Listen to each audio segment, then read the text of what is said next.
with Jamie and Sandra.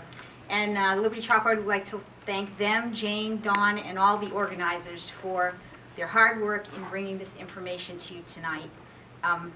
Pam Vidal is another member of the Liberty Chalkboard, and she's going to be the PowerPoint tonight.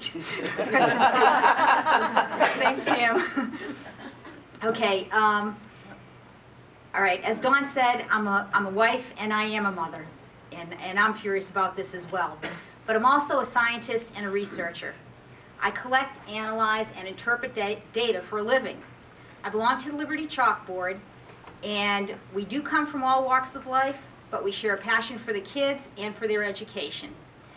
And my focus tonight is going to be on the federal intervention of our schools, using the high-stakes testing, and the subsequent past and present data mining that is going on, and future data mining that will be happening with the Common Core.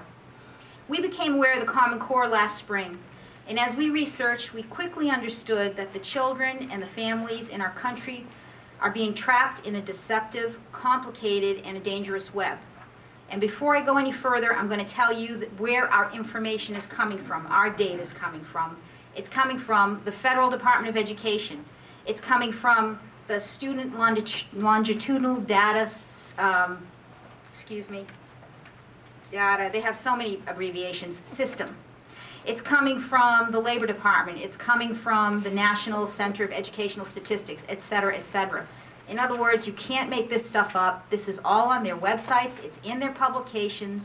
It's very clear to see.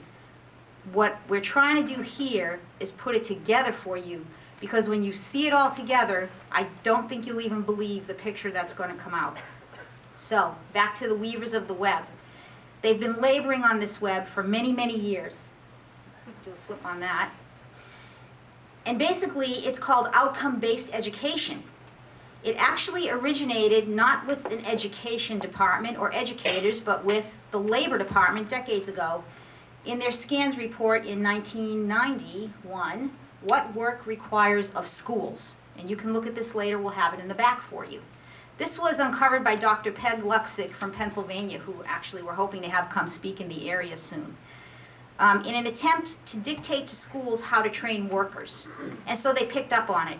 So in simplest terms, the system of outcome-based education is based not on the amount of knowledge that a child can learn in each grade, but rather on whether he or she can achieve the goals or attitudes set by the educator. And that's very important, because that is going to be determined by who the educator is, or the educating entity.